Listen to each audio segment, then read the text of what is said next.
Blasting பண்ணி முடிச்சு ஒரு 3 நாளைக்கு அப்புறம் உங்க வீட்டில் நீங்க கியூரிங் பண்ணும்போது வந்து பாத்தீங்கன்னா உங்க வால் ஃபுல்லாவே வந்து நிறைய சின்ன சின்ன கிராக்ஸ் வந்து ஃபார்ம் ஆயிருக்கிறத நீங்க வந்து பார்த்துருப்பீங்க. ஹெக்ஸாகனல் பேட்டர்ன்ல வால் ஃபுல்லாவே வந்து நிறைய இந்த மாதிரி கிராக்ஸ் வந்து ஃபார்ம் ஆயிருக்கும். இது பார்த்த உடனே உங்களுக்கு நிறைய ஷாக்கிங்கா இருக்கலாம். இதுக்கு பேரு டெக்னிக்கலா வந்து கிரேசிங் அப்படின்னு சொல்லுவோம். இதை பார்த்து நீங்க பயப்பட தேவையில்ல. ரொம்ப காமனான ஒரு டெஃபெக்ட் தான் இந்த இஷ்யூ.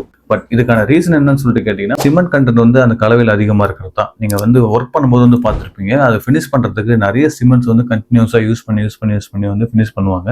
சிமெண்ட் கண்டென்ட் அதிகமா இருந்தாலே அதோட ஹீட் வந்து பயங்கரமா இருக்கும். இந்த ஹீட்னால வந்து இந்த மாதிரி டைனல் கிராக்ஸ்லாம் வருது. ரீசன் வந்து பாத்தீங்கன்னா சீக்கிரமா அந்த பிளாஸ்டிக் சர்ஃபேஸ் வந்து செட் ஆகிறது தான். மேபி அதுக்கான காரணம் வந்து சன்லைட்டா இருக்கலாம், அப்படின்னா வந்து விண்டா இருக்கலாம். ஏதாவது அட்மிக்சர்ஸ் நீங்க யூஸ் பண்ணிருந்தீங்க அப்படின்னா அந்த அட்மிக்சர்ஸ்ல வந்து குயிக்கா செட் ஆகிற மாதிரி வந்து கால்சியம் குளோரைடுன்ற கெமிக்கல் வந்து இருக்கும். இதுவும் வந்து சீக்கிரமா செட் ஆகிறதுக்கும் அந்த சீக்கிரமா செட் ஆகிற ஹீட்னால இந்த மாதிரி கிராக்ஸ் வரதுக்கும் வாய்ப்பு இருக்கு. பட் இதுக்கான சொல்யூஷன் என்னன்னு சொல்லிட்டு கேட்டீங்கன்னா, நல்ல குவாலிட்டியான பெயிண்ட்ஸை நீங்க யூஸ் பண்ணாலே வந்து இந்த மாதிரி இஷ்யூஸ்லாம் வந்து ஃபுல்லா சார்ட் அவுட் ஆயிடும். வேற என்ன பண்ணலாம்னு சொல்லிட்டு கேட்டீங்கன்னா, இப்போ லேட்டஸ்டா நிறைய வந்து ஃபைபர் கிளாஸ் ப்ராடக்ட்ஸ் வந்து பிளாஸ்டிக் கலவையில் வந்து மிக்ஸ் பண்றாங்க. ஒரு பாக்கெட் வந்து 40 rupees 50 rupees தான்.